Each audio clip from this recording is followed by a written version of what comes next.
You are the majority leader in the Kenyan National Assembly. You are a close ally and supporter of President William Ruto, who is super unpopular right now because he and you and your party haven't delivered for the people of Kenya. Your 2022 election manifesto made 281 promises.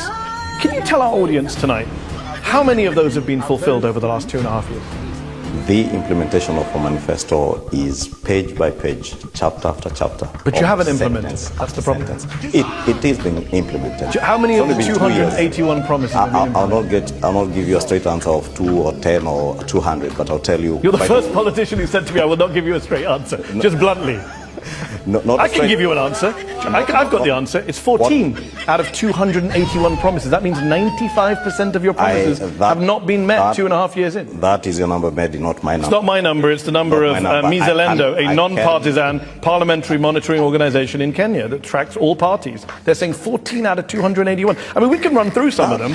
President Ruto said he would give free internet and phone calls to Kenyans. He hasn't. He said he would start an inquiry into cronyism. He has not. He said he would ratify the International Convention against Enforced Disappearances. He has not. I could go on and on. Kenyans are frustrated because they were lied to during the election campaign. Well, Mehdi, as I told you, that is the perspective of Mzalendo.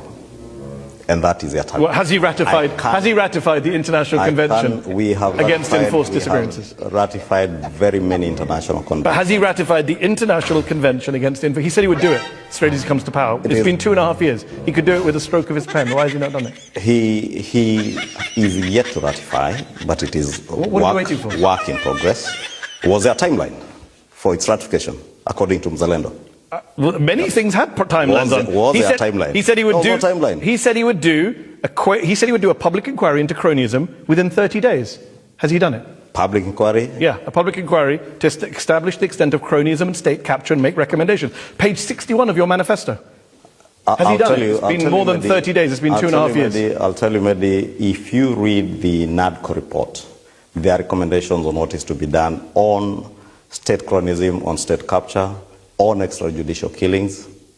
That is captured in the NADCO report. But you haven't done what the manifesto called for on multiple things. And look, you know, and you admitted, to be fair, that people are unhappy. There's a perception of the government that's unpopular.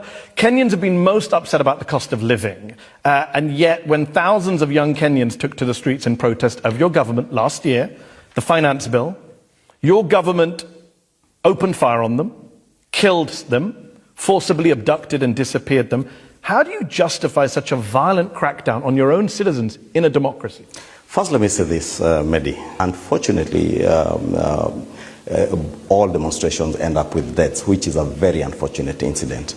And it is not true that people demonstrate and you open fire.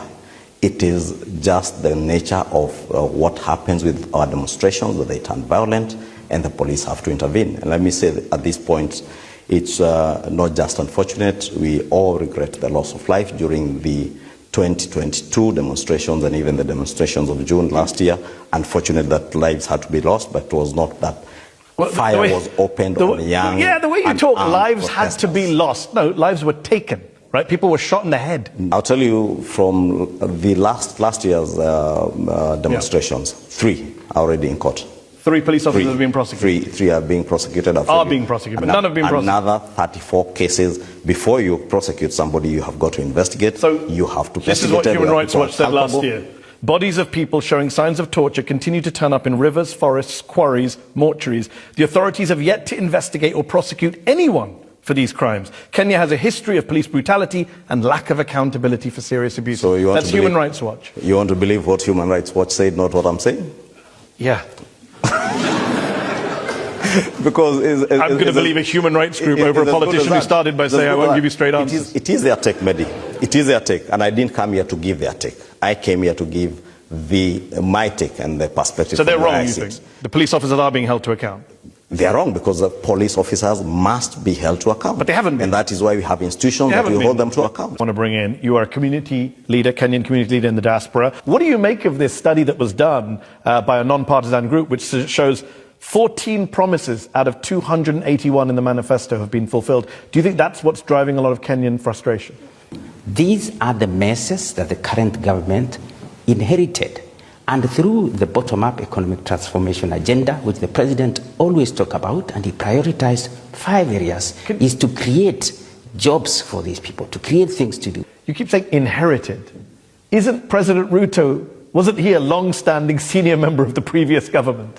Well, how do you inherit something you were in? Mehdi. listen, Mehdi. What am I Okay, missing?